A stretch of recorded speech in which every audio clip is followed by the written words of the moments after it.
So today, again, our topic is panel discussion. We have a wonderful panel here. Um,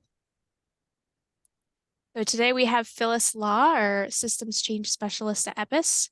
We also have Geoff Kolchin, our PACE project leader at PCCD, and Mary Johnston, director of survey services at Bach Harrison, and Elise Barr, PACE support and development specialist. And we also have special guest Geoff Hogan, who is another systems change specialist at EPIS. And we're all here going to help answer some questions and give you some guidance on updates about the PACE and any information that you might be looking for. We also have a bunch of posts that we put out on social media at EPIS at Penn State. We're on Facebook, Twitter, and LinkedIn. So if you would like to follow us, feel free to do that. It helps you keep up to date with anything that EPIS is doing and any PACE updates that we might put on there. So feel free to follow us and like us. So a little bit of information about our first Wednesday webinars for the next couple months. There is no webinar in April. So next month you have a month off. You can use your hour however you would like. On May 1st, we're going to be talking about it pays to use your data, and June 5th, it pays to plan. So stay tuned for those. We'd love to have you join us again and can't wait to hear what you're doing. So now I'll kick it over to Geoff Kolchin for some PACE updates. All right. Thanks so much, Sophia, and welcome everyone. I'd like to thank everyone for your assistance and participation in our 2023 administration. We had great turnout that Mary will talk about a little bit later. But we are excited to really move into 2025. There's no rest for the weary for the PACE support folks. We are in the process of getting the summary reports ready, but we have moved into planning for the next administration. We are going to be having an oversight agency with some more dedicated support from a research agency, as well as we're planning to hire what we're calling a survey design consultant. This would be an entity and an agency that has experience in surveying youth, looking at the wording of questions, the answer choices, the order questions are presented in, all things that we can improve the quality of the main survey instrument, 6th, 8th, 10th, and 12th version, as well as the 4th grade version, which we piloted the last two PACE administration cycles. So we're really looking forward to incorporating some new questions. We've heard from our partners in the field, especially our school folks, some areas where they wanted to see some new questions, and we have been maintaining a running list of those, and we'll be kind of working with that survey design consultant to figure out the best way to get the data into the hands of all of you who make the use of it in choosing programs, setting policies, and other ways to help our kids and our families throughout the Commonwealth. I think if people do have questions or suggestions around what could be added or areas of interest, please feel free to drop those in the chat. We can't guarantee that we would add them, but we can definitely incorporate them into our consideration. As always, we need to be cognizant of the length of the survey, making sure that we keep it to one class period. But I think that if there's questions or areas of information that would be useful or that you feel are important, and likewise things that you believe that are not important that could be removed from the survey, we'd love to hear from you. So with that, I'll turn it over to Mary, and please feel free to ask me any questions in the chat if you have them. Thank you. Welcome everyone. Thanks for joining us today. I am also excited to hear all of your questions. A little bit of a participation update. We have all paper surveys have been scanned and integrated in with the online surveys. Our final number of participating school districts is 400, or that's LEAs, it's 460. That includes 407 traditional school districts, 13 private schools, and 40 charter schools. It was a really big year for charter school and private school participation. The number of schools was 1,046. Of those, 996 were traditional, and then of course we had the charters and privates. The number of students across for the main pays is 262,181. A pretty nice even split across the grades, and I'll post all of these numbers in the chat for you to look at in more detail. It was a big year for the online survey. So you might recall in 2021, the pays, it was about an 85-15 split for online versus paper. This year, it was about 95-5. So 95% of surveys were completed online, about 5% in paper. This is something that we're seeing just across the board for other states that we're working with. And yeah, that is kind of my little update. Let me post these numbers in the chat for anybody who might want to take those back to your stakeholders or your constituents. And I believe I'm handing it over. Am I handing it over to Phyllis? Phyllis? Yep. Phyllis. Okay. Yeah. Hey everybody, glad to be with y'all today. I wanted, before I get started, Kara, I believe you had your hand raised. I'm going to allow you to, did you have a question or something you wanted to, I wanted to honor that.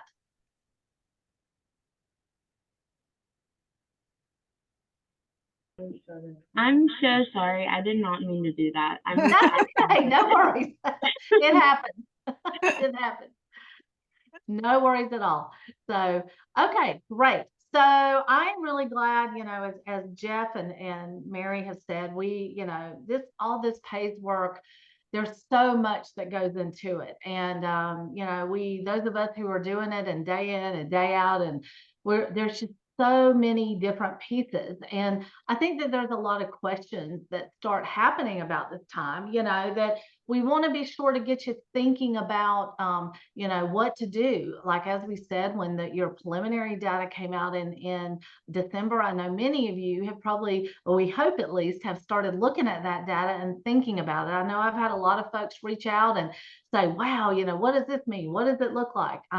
You know, because that data is preliminary, you know, we don't necessarily recommend that you start setting goals and things, you know, but it's a really great guide to really get you in this space to start thinking about planning.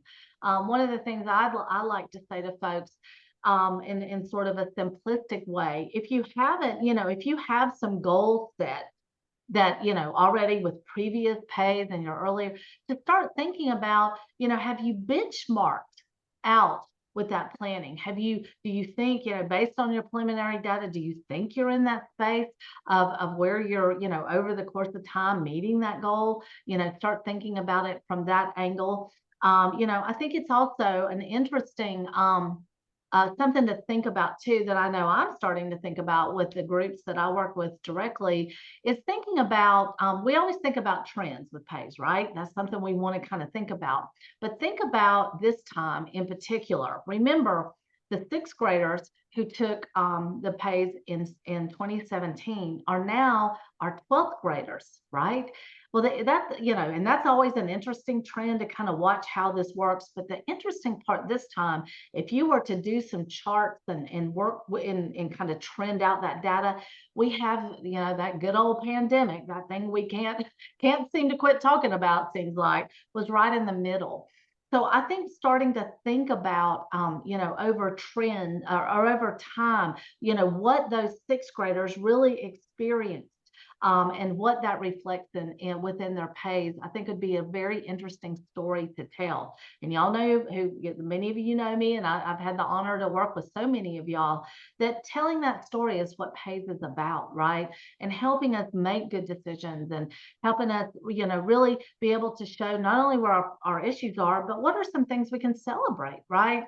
And I know with the areas I'm working in, that preliminary data is showing where we are seeing some decreases from 21 to 23 in a few areas, you know. And so I think it's one of those things that I would like to encourage everyone to start thinking about when your pays data comes. It's going to be April 30th. You know, what are some things that you could gear up and do? Well, one of the things that we know is happening, those of you who are either with this your single county authority in your drug and alcohol department office, you know, within your county, that, or if you are partnered with them, which we hope you all are, that their needs assessment, that process is going to start again. And it's going to look different than the last time that process happened. Goodness, I guess about 4 years ago now.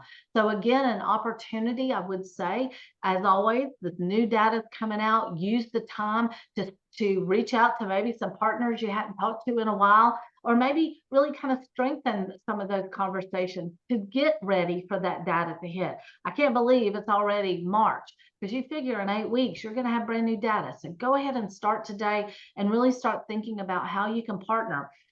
Thinking about, if you're involved with that needs assessment process in your county, start thinking about that. Start looking at your preliminary data. While it doesn't have the whole data set, it will get you kind of that, as y'all know, I kind of call my little girl up here my little hamster that runs around in my brain and thinking about how things are going.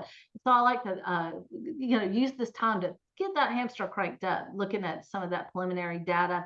As far as the trending goes, one of the things that at EPIS that we, I'd like for us to start thinking about how we can utilize some of the materials and activities and tools and things we have online. Again, I encourage you, start exploring that workbook, that PACE workbook of what's there. Start thinking about if you have a team of folks that you want to come together, now's the time to reach out and really start, re-engaging folks around the PACE data.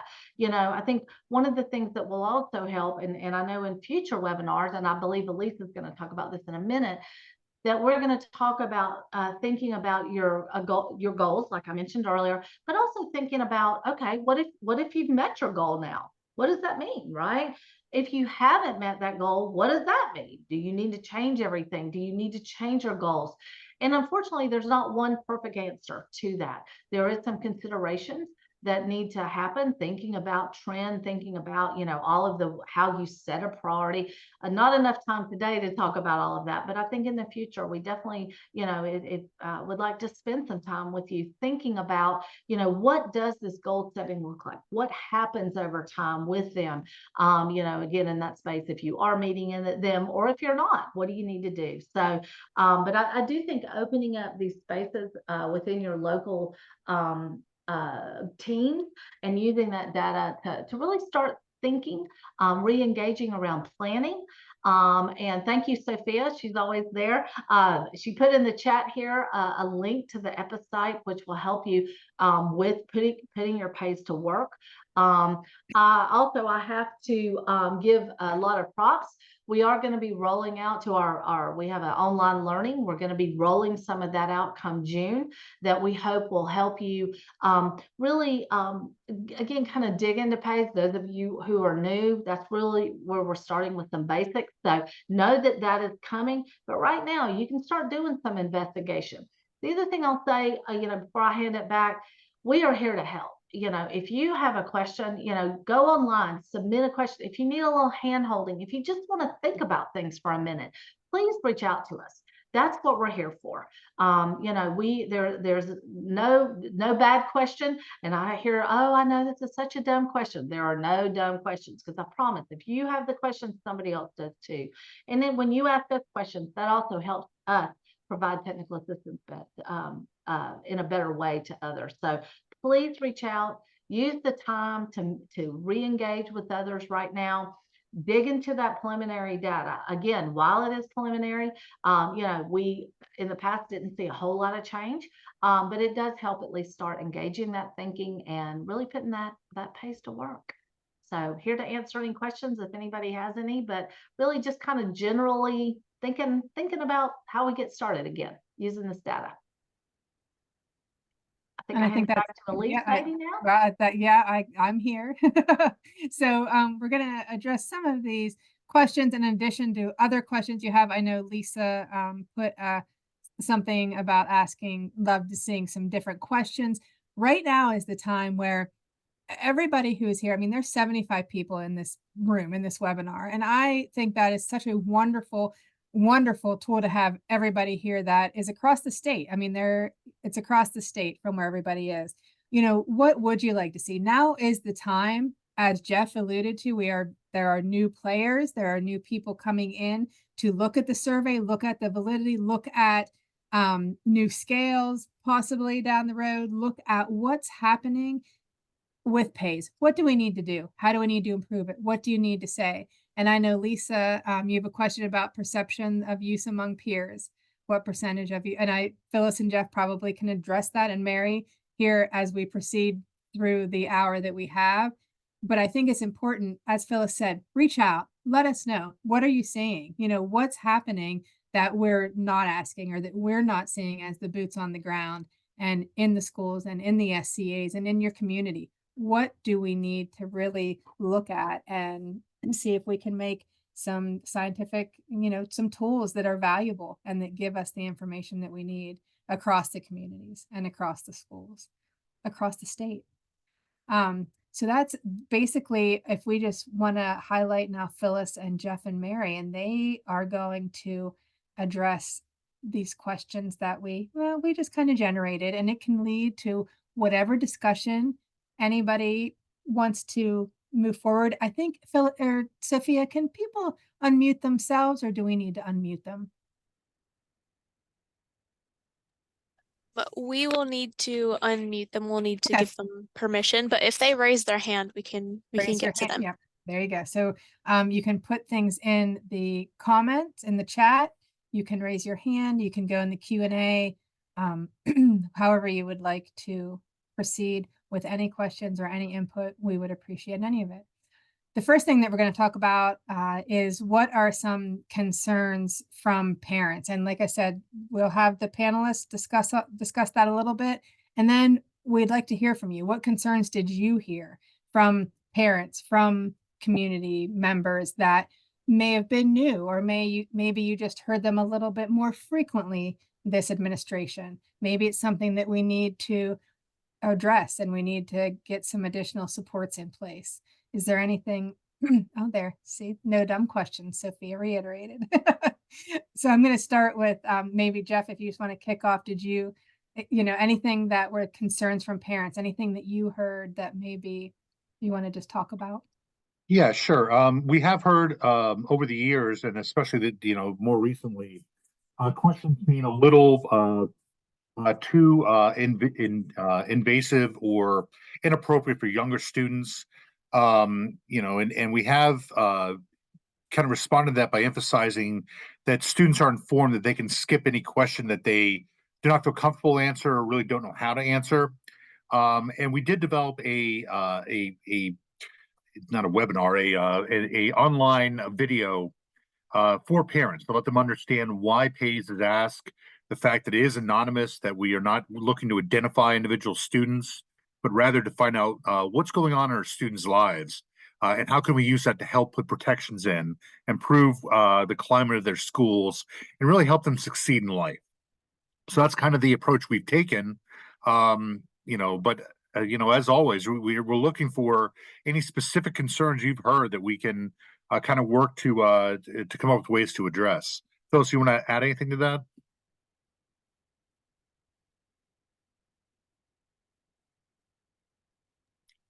I do know how to work Zoom. It just doesn't seem that way. Now, I think, you know, that while we all recognize that we're, you know, parents have a very different voice in school districts than we have seen in the past. And I think where, you know, what we want to be able to assist with, not just as related to questions on the survey, but also helping school districts really be able to help parents understand the importance and why they should participate. Mary, I'll look to you because I don't remember the exact numbers, but I know we did, you know, we did ask this time about active consent versus passive consent. And the interesting thing is that there was what 96% were passive consent, or only like 4% was active. Mary, am I even in the ballpark there? I think somewhere. Yeah, no, that's right. Okay, that was a miracle, y'all just witnessed there. I don't remember that. But the interesting part is that I feel like that the way we talk with parents now, it's not just what we're saying, but it's how we're talking to families. It's going to have to evolve because everyone is getting information in different ways now. And I think, again, our role here is always helping districts not just do the survey, but it's all the other parts. And I think as far as concerns, Geoff hit on the big one, but I think as we're moving forward, it's more about, I like to get ahead of it, what are some things that we want to be sure to help with so that we can keep moving through and really evolving in this space. And I do think that with having this additional capacity with, the survey design and thinking, again, it's not just about what's on the survey, but it's also thinking about, why is this important? What is it going to tell us, and even putting that more positive spin on it, of what, that it is anonymous, all these things that we all know about, but just being able to really communicate in that space with parents. I know one of the big things too, and Mary, thank goodness Mary has helped with me in navigating the anonymity of the students. I mean, I've had so many questions. They're taking on their iPad. They absolutely, you can track them, and the canned response that is very clear that Mary has provided from Bach Harrison has made a big difference. And I really think that, I'm only seeing those people who are reaching out, but I think that that is a big piece that parents are concerned that you're tracking, and it goes both ends of the spectrum. Then what if somebody is, actively suicidal and you cannot, are you sure you can't identify them? Unfortunately, no, we cannot. So that is, and that's one of the things that I know there was a lot of questions during administration about those two things. Mary? Yeah, and I'll just reiterate that I think more in the states I'm working with right now, a big concern is just data privacy and data security. And yeah, they either wanting to make sure it's absolutely anonymous, which it is, but then also some concerns about, what we are asking some questions that point to some very risky, if not dangerous behavior. There are other alternative surveys that are linked to a student's record now. They're not pays. And so I think the public is being presented with other options that could allow more directly actionable findings. And so we're trying to build, I think just kind of build a conversation around the value of completely anonymous reporting. We get much more honest responses. We get a lot of candid feedback from students, and we're able to really help at kind of a local level, public health level. Another thing I think that this data privacy and a lot of these movements have spurred is that more parents are just paying attention now. So in the past, maybe that passive consent form came home and they were like, oh yeah, that survey. And now they're actually reading it. They're actually tracking down the survey and taking a look at the questions. And so a lot of them are just now, I feel, educating themselves on what PAYS is. And so they're having questions about what it is, what we're asking, why we're asking it, and they're just kind of getting involved. So in other states we're working with, parent education is honestly, for our next administration, is going to be our #1 goal. Because I think that's really just so important, especially for the districts that are doing active consent. And as Phyllis iterated, that is a very, very small percentage, but parent education is really important in those situations. So I think that's all I have to add for this one. All right, good. And I know a couple of things. I just want to make sure we address everything in the chat. I know that Becky, you had talked about the instructional reading level for the questions, and how that is definitely something that we do pay attention to. We're looking at different languages, different formats as we go into 25 to make sure that the reading level is appropriate and is acceptable, and that will come with the survey design consultant and looking at the oversight to change what we need to do. And then Debbie also had talked about that their school had dropped the 6th grade.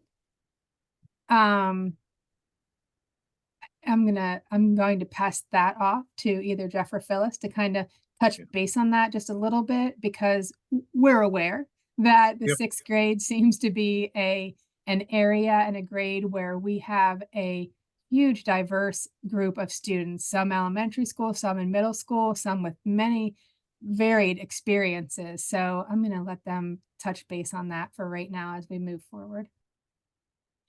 I guess I'll start that.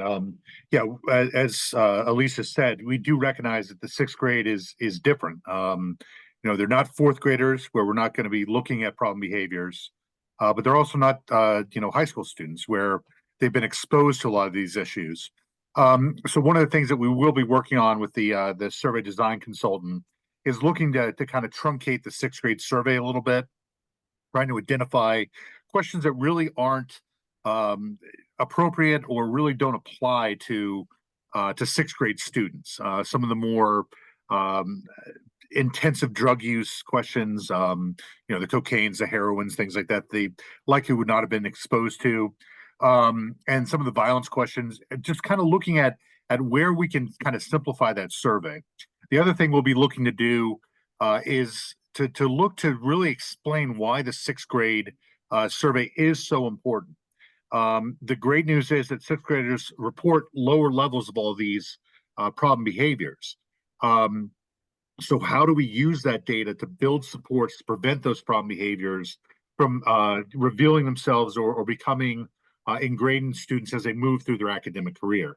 So getting that data as a baseline for our sixth grade students really helps us see how, as they move through their academic career, take it again in 8th and then 10th and then 12th, what impact did those prevention programs have? So we're definitely, as with all of these, we're open for suggestions and ideas, things that make sense from your perspective. You're working with kids, within schools, with parents that you've heard concerns about, so that we can really look to improve the participation in sixth grade while also addressing the concerns, which in many or most cases are valid concerns. Phyllis? Yes, and I think the key here, and I sort of like to think about the sixth grade survey and this new, one of the things that's very important to say here, it's not we just haphazardly go through and make decisions. This is when we are editing, either adding questions, editing questions, taking questions out, it is mindful, purposeful, and it is done in a very scientific space. We are part of a national consortium that we are learning a lot from, and Mary, they work with so many other states. We're learning so much even from that space. But I like for Pennsylvania, and I think I'd like where we get to a space where we look at sixth grade as a bridge, because sixth grade and kind of that age is a bridge into adolescence, right? And so having this space where parents are comfortable with the questions that are asking, that we are comfortable saying that, we added this question, changed this question in a very researched and have some good reasoning for changing questions, adding questions, whatever it may have to. And that goes for any grade, let me stress. But in this sixth grade, really helping us understand, I saw Becky had also mentioned that they're seeing many more kids in juvenile justice right now. They're getting in, and so some of that, some of this is, you're starting to see more of that happening over there. Then that's some data that can also align with some of the sixth grade PACE data that's happening. While you may not be able to see some of the behavior issues that maybe juvenile justice dips into, you are able to have this more balanced conversation around what sixth graders are saying. I have worked with school districts where you see a class of sixth graders that there is an uptick in, you name the behavior, it happened. And you need to know that. You need to really understand what is happening with those sixth graders. And I think it's a very fine balance that I will say, I'm a translational scientist. I take what all the research tells us and put it to work, like we all are if you're on this call here or in this webinar. But I think that the important part is doing our research, really finding what is going to work best.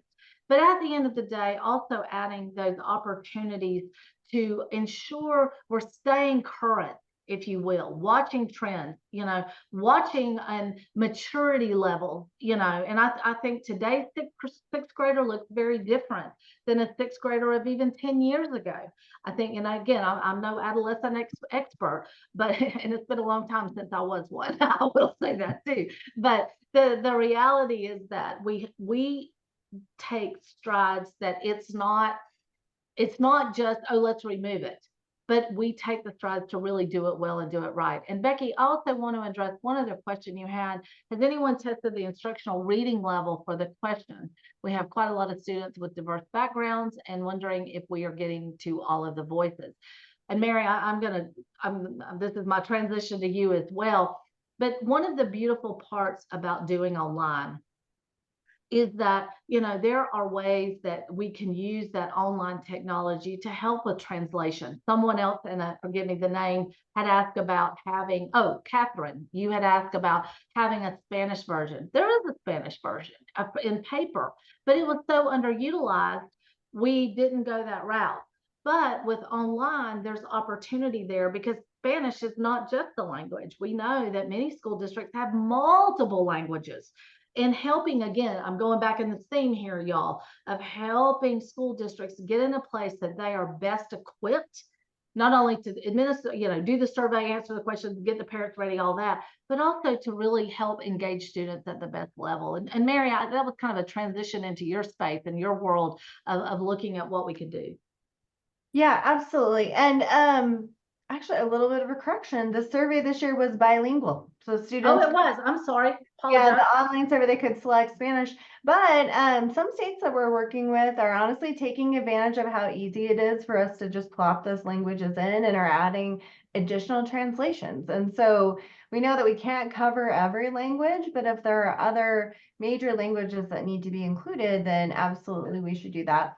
In terms of the reading level, it's actually really interesting. I know when SDRG first piloted the study, they claimed that the survey was readable at a 5th grade reading level. Recently, some of our partners, for example, University of Louisiana Lafayette, the Picard Center there for Education and Learning, they did their own reading analysis and found that a lot of questions within our main PACE survey are actually at a really high reading level. So I think that's a lot of the work that the consultant is going to do, that we're going to be doing to modernize the survey for 2025, is to really take a critical look at those and see how we can simplify, shorten when possible, and just make sure that kind of the reading level for those just is not creeping up over time as we add questions and modify them. So did I get at all the things, Phyllis?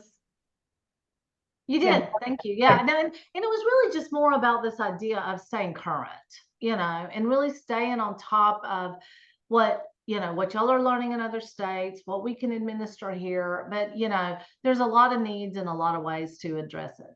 So, and we have to keep evolving to stay current. So. Yes, staying current is so important. A lot of states are using the word modernize, like let's modernize this instrument. And yeah, we just need to stay ahead of things and just kind of critically look at it, and with bringing in a lot of voices and partners and to that process, so that it is more of a kind of a community project, I think, versus just, you know, us just sort of making the changes. So. Yeah, I think that's great. Just a couple other points on that.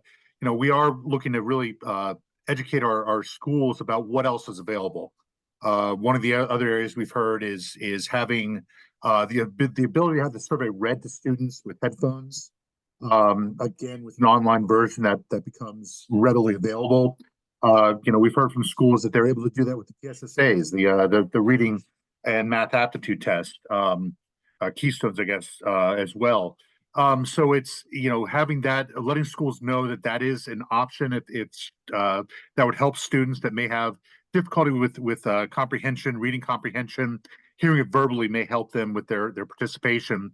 And looking at, you know, one of the things that when we landed on this idea for a consultant, are we getting the answers that we think we're getting? Because if the verbiage is too complex, students may just be answering it without knowing what they're being asked. So how do we simplify the questions to get at the root answer that we want kids to really provide us information on. And then the final thing I say, Mary's been and Buckhurst have been great because they work with a dozen other states across the nation, large states, small states, rural areas, urban areas. So it's been a great to tap in their experience. We've also formed a national consortium of states. I think we've talked about this at a prior first Wednesday, but it's about 30 some odd states that do a youth survey. They get together on a quarterly basis and kind of talk through these issues. What problems have you found? How have you overcome them? Have you experienced difficulties with reticence from parents to take the survey? Are there questions you have that we may want to consider? All that really is going into, I love the term modernization, because we are looking that there are areas that are not captured in PAYS. We've heard social media being one of the main examples, other technology, how long are students on their phones on a daily basis, things like that really are important to understanding what's going on in our students' lives from that holistic perspective, not just what goes on in schools, but what's going on when they're with their friends. And that could be online rather than face-to-face these days.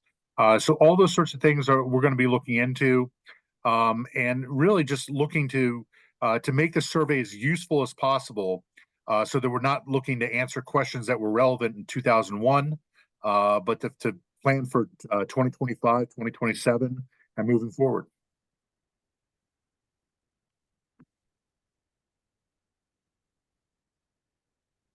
And then I think probably we could have left Mary maybe can talk a little bit more. Our next question, we were looking at, sorry, Len has a question. Is the reading out loud online currently available?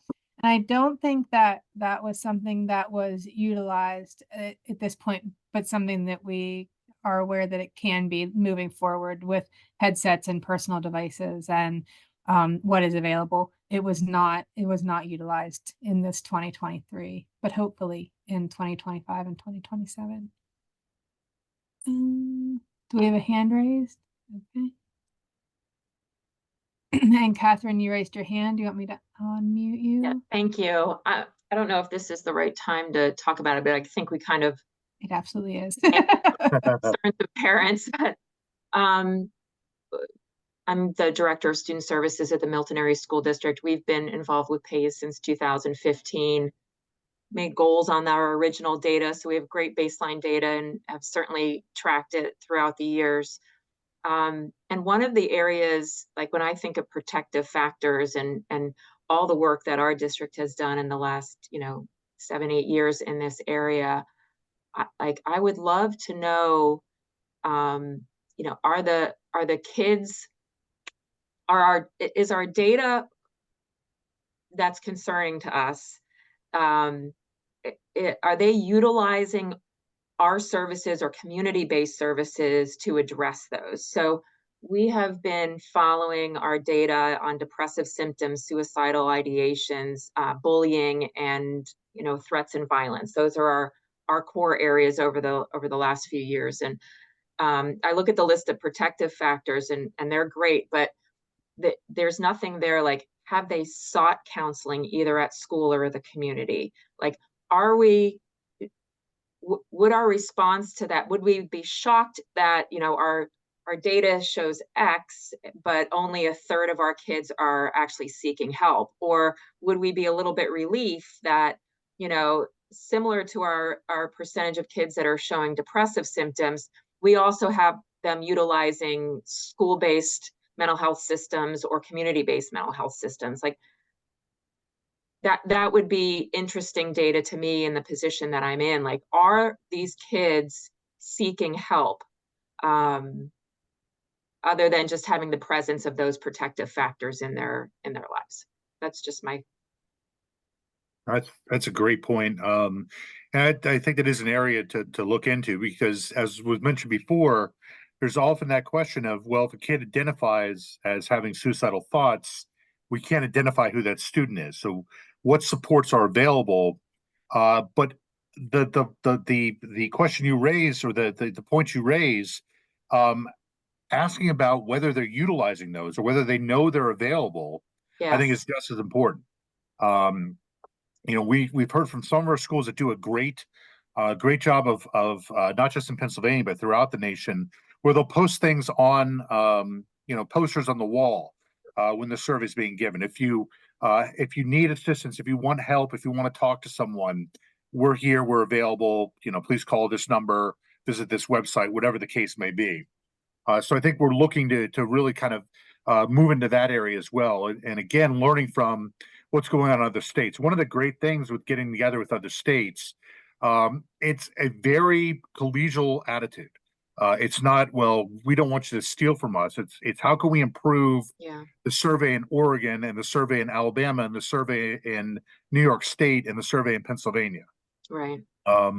So, go ahead. If I have, 42% of my, student population that's surveyed expressing, depressive symptoms most days, and I only have 15 to 20% right. of them utilizing or seeking or aware of school supports or guidance, however that is, is my issue a promotion of the services that we provide, or is it that these kids need help and they are not getting it or don't want it? Like, are you willing to? Do you feel the need? Like those kind of questions, like to again leverage our work going forward. We have a lot in place here, and we are certainly very busy, but I don't think that we are servicing the amount of kids that our PAYS data shows that we should be servicing.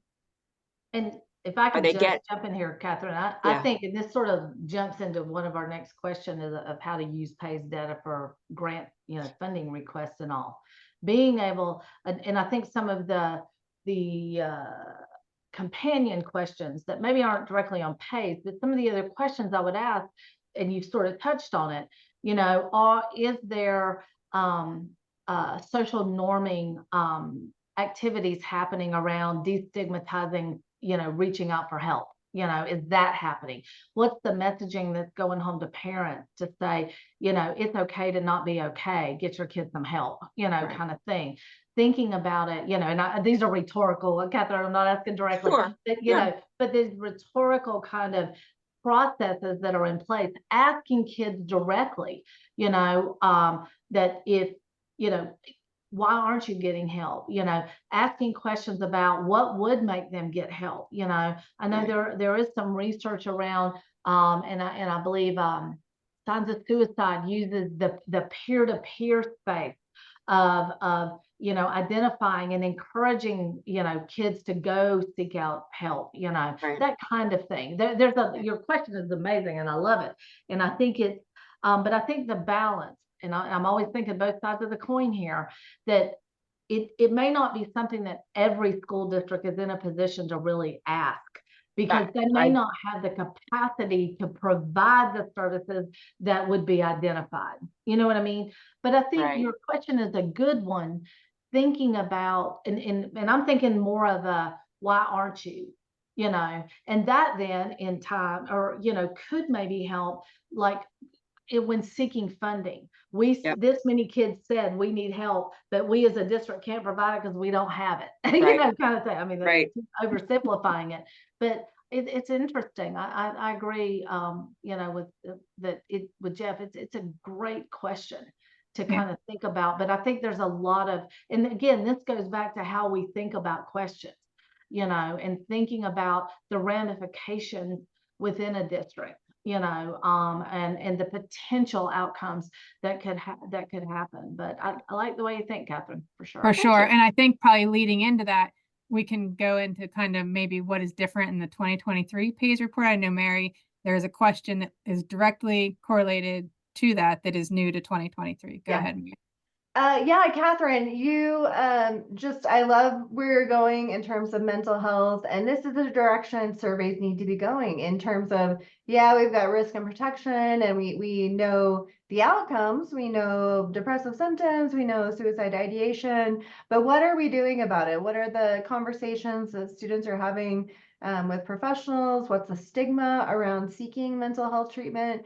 And so there is a new question on the 2023 survey. So this will be reported out in our profile reports. It's also included in your preliminary highlights report. A question about if you have felt very sad, lonely, or worried in the past month, who did you talk to about it? And they could mark any, no one, they could mark a parent caregiver, another family member, a friend, a teacher, or another adult at school, a doctor or therapist, a religious or spiritual leader, another adult in the community. They could also just say they haven't felt that way. So I would encourage you to keep an eye out for those data. I think those could maybe start the conversation, give you a little bit of data to see, just to kind of study that and study those relationships. That the responses to that question will be really interesting when we update the PACE web tool, and you could actually cross tab those responses against the actual behaviors. I think that could be helpful. But hopefully for 2025, we can look at some other questions. So in Utah's questionnaire, for example, which we oversee, we have questions about stigma related to seeking mental health treatment. We have questions about, did you reach out to a licensed professional? We're able to track those data, which are interesting to cross tab again against a lot of other things. So I think you're working in the right direction. We're definitely taking notes. And I think that'll be a big part of the conversation for 2025. Thank you.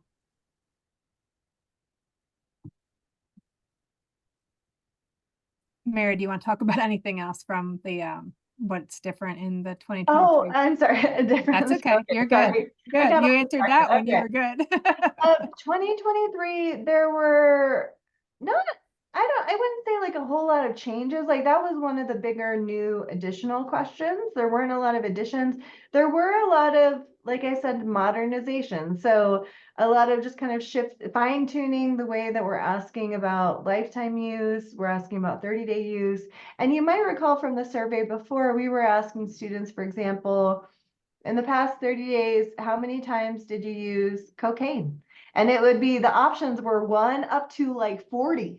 So we realized it would be more helpful, or the PACE organizers realized it would be more helpful to kind of frame it in a different way that wasn't necessarily so much about times. It's just kind of giving them a more finite set of response options.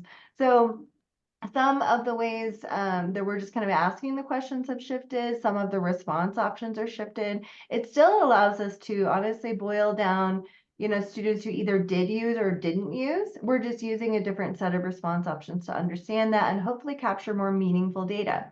Another change is, and I think we've talked about this in First Wednesdays at one before, but shifting questions. You might recall we ask a lot of individual questions, or in the past about, do you enjoy spending time with your mother? Do you enjoy spending time with your father? These questions are not inclusive to students who have different types of caregivers. Maybe honestly, they have 2 fathers, 2 mothers. Maybe honestly, they only have just a single parent in their life. Maybe they're being raised by their grandparents or foster parents. So those questions, we shifted any language referring to either parents or to a mother or father to parents/caregivers. So we are including, making those more inclusive. This also kind of cut down the number of items. These are questions shifting to that frame. This is something we actually piloted those in the 2019 and 2021 surveys. So we were able to see that really, honestly, there weren't a whole lot of differences when we kind of boil it down to kind of a smaller amount of questions that really just kind of focus on that language. So I think that's another kind of bigger change that you'll see when we report out the data. Am I forgetting anything? Any other big ones? And just for clarity, Mary, that question about mental health, was that only online, on the online version? No, that was in paper too. It was on paper too. Okay. Yeah, right. I mean, if you did the survey online, you have access to the preliminary highlights report, so you can see your data. But yes, it's on both. Okay, I just wanted, Geoff, you would ask, and I. Yep. Yeah. Great, good. And I think then probably, well, we're coming down to, we have 10 minutes left. And we have what's next for PACE, which we have alluded to quite a bit. And I know, Phyllis, you just kind of touched on utilizing PAYS data for funding request or grants. So maybe if you want to touch base on the funding request and grants, and then we'll slide into what's next briefly, and we'll be done. It's all you. Me? Yeah. Sorry. You're good. You're good. Well, you had talked a little bit about the PAYS. God, yeah, and I think that, you know, thinking about funding and requests for grants, one of the other things that, you know, there's the saying, if you stay ready, you don't have to get ready. I would say this is the time to get your head into data and start thinking about it. So you have your problem statement ready. You know, RFPs come and go, they're in and out, you know, but the more that your data, you know, when it's coming, you know, have your arms around telling your story, so that when those the grant, you know, opportunities and funding requests come out, that you're ready. And that's something that I think, you know, I know everyone stays in the weeds, busy all, you know, but crafting the time and being ready before those requests come out. And there are things you can go ahead and do, especially around data. Go ahead and you can tell that story, what's happening. You can look at those trends. You can, you know, really, you know, gather the people around the table to help you tell that story, because you need different lenses to be able to tell it. And I say this idea of, you know, really staying ready. You can do that with your PAYS. And I think it's, you know, none of us want to just meet the meat anymore. Well, we don't have time for that, you know, but being very mindful when you're bringing people around the table, you know, being very mindful around how you're talking about data. You know, we have a very different work style now post-pandemic. Here I go again with that horrible pandemic word. But, you know, our work styles are all very different now. You know, we can't have these big, long, drawn-out meetings, and the outcomes are going to be different. Our ability, that's where our ability to focus is very different these days. So point being, I really encourage you, go ahead and start thinking about, you know, what you would say about that data, how you would say it. I encourage you to really look at trends, as I was saying earlier, about thinking about telling that story of that pathway of those 6th graders to 12th graders with the pandemic in the middle. That's a very intriguing conversation. You know, Mary brought up a couple of, you know, the idea of looking at mental health. Your preliminary data has that, and that opening, the opening section is totally focused in that space. And I think being able to talk about that, being able to talk about risk and protective factors, obviously you don't have that in your preliminary data, but you do have it from 21. So kind of getting my big advice here is go ahead and, you know, get ready. So you know, stay ready so you don't have to get ready, because writing a grant it's a big lift. But you know, we've all got to do it to stay in business. So I think is the other thing I would also say, as far as using PAYS for writing a grant, use that PAYS workbook that is online. You know, go in, there are tools in there that can help you, you know, do everything from analyze your data, set priorities, explore your resources you have in place, looking at, you know, the list of other data points, because again, we like to say, start with the PAYS, but then build your story with other data. You know, it helps you guide where you can get that kind of information. So again, take the time now to do it, so you are ready when you get that data at the end of April. You're ready to rock and roll. You're ready to start tell that story. I was kind of general, but hopefully that helped a little bit. I think it did. Okay. I couldn't, sorry, I think I did. I couldn't unmute. Yeah. Okay, so there were some questions. What are some possible benchmarks people can be thinking about? I'm pretty simple when it comes to benchmarks. I'm going to tell you. If you set a goal for 10 years, take the, you know, divide it by 5, set the benchmark. I mean, no, it's not, that's not the purest of science, but I think, you know, thinking about benchmarks also, you need to think about things. I mean, that's a very simple mathematical way to look at it, right? But you also need to think about, when it comes to benchmarks, you know, what's the magnitude of this problem? How, you know, is it more of a low-hanging fruit that you feel you have resources that can help address it? You need to think about that. You know, is it something that is going to take much longer to change? That's another part of it. I think one of the things in thinking about benchmarks and setting goals, you know, it's interesting in working with so many different groups around setting goals. Sometimes goals, they want to set very, very small goals because they want to make sure they meet them. But I really encourage you, it doesn't have to be, you know, what is it, the BHAG, the big, hairy, audacious goal that you'll never reach. It's not that, but it's about being at a space where you believe, and this is how you're thinking about benchmarking, that you have the time, talent, and treasure to be able to address that data or that behavior that you're you know, trying to change, or attitude, perception, whatever you're trying to change. So I think, again, long answer there, but really thinking about what you're trying to change, think about the changeability, thinking about the magnitude, thinking about you know, in a very simple way. You can also, and I like to keep things simple, literally over 10 years, you want to set these benchmarks across time. Another way to look at it. That's with a lot of school districts I work with. That's the way that we kind of do. It's a good check-in point, right? Again, doesn't mean with a benchmark that if you hadn't met it, are you going to change everything you're doing? Not necessarily. You may need to just make some shifts here and there. So I'd say, as far as benchmarking goes, something to think about. I hope that helps with the answer. Yeah, Phyllis, if only there was a guide somewhere that was developed to help people work with it. Exactly. Again, there's a guide to help you do this. I mean, we have a theme here, you know, with the workbook. You know, there is a whole section on setting priorities. So I think that definitely, but I will say again, you know, myself, Elise, both Geoffs, I have a lot of Geoffs in my life too. Both Geoffs, that, you know, we've got a whole team, we have Mary, we've got a lot of folks that sometimes it really helps when setting priorities and thinking about benchmarking.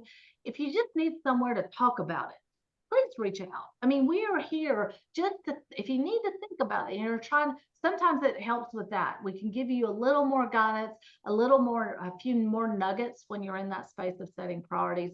And we're always happy to help you do that. That's part of what we're here for. Hope that helps some. It does. And Sophia put a link in the chat. Please, if you can take a minute to just do that survey quickly. We really do appreciate your feedback. And I know that we have, you know, over 50 people still left here. And I just want to let everybody know, reminders, we did the no webinar next month. Mary is going to go into the data for May 1st, whenever their reports will be out and ready. And then June 5th, we're going to look at PAYS planning, looking at your data and moving forward to use it. And then we're going to be looking at scheduling the next series. And your input is very important. So if you can, like I said, take the survey, give us as much details, send us, any of us on this call, an email. And Geoff, I can, if I can find it. There's a question link on the EPIS page. Here, Sophia, do you have that one handy? That you can send any question that you have. It comes to me. I will be able to answer it or find somebody who can answer it. Feel free to do that. Suggestions too, like we talked about, or anecdotal Yes. stories, anything that came to your mind during this webinar that you may not have thought of, or you didn't want to share publicly. You know, please share it with us, you know, offline. Yeah, there you go. And I think that's it, Sophia. We didn't have anything else going in. There you go. Questions. And thank you everyone for joining us again today. I appreciate it. And we look forward to seeing you in May. Thank you very much. Thanks, everyone. Bye, everyone.